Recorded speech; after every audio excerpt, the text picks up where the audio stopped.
The president spent part of yesterday at the U.S.-Mexico border, pointing out a rebuilt section of wall completed last fall and claiming it as part of the wall he's been demanding be built since his 2016 campaign.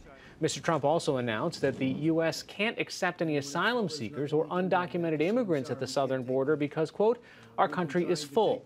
For more on the president's visit and what's next, Michelle Marisco, senior editor for public radio station KJZZ's Fronteras desk, joins us now via Skype from Tucson, Arizona. Thanks for being with us. Right now we have the president kind of backing off of the let's seal the border completely threat. But what happens each time the president says something like this to the local businesses, the residents that actually live along the border?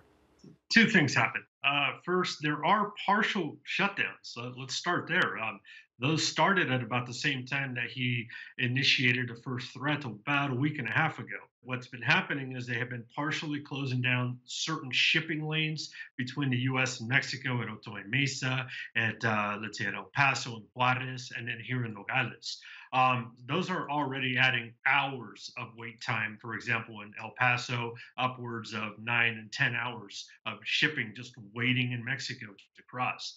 At the same time, this is also really concerning investors. The border is trying to draw investment, trying to draw new flows of cash to these areas for building, for maquiladoras, for technology.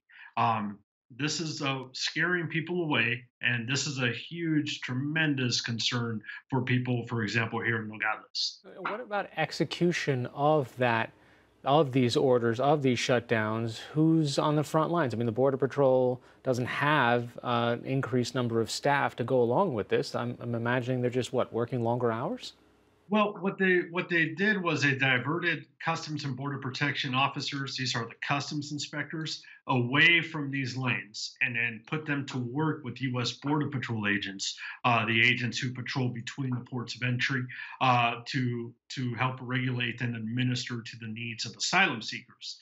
But then what ended up happening is we're already have a shortage of CBP officers along the entire border, and so now we have even less officers that can be dedicated to the task of continuing the flow of goods and people and services across the border.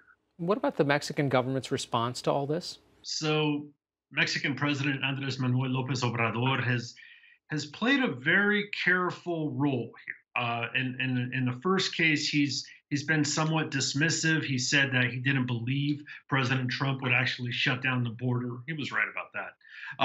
But he has also been boxing himself into a corner where even though he continues to give small concessions, for example, there is at least a suggestion that Mexico has been increasing deportations of Central Americans on behalf of the U.S.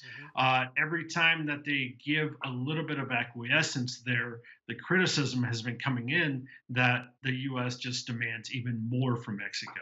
KJZZ and the Fronteras desk is Michelle Marisco joining us via Skype today from Tucson. Thanks so much. Thank you.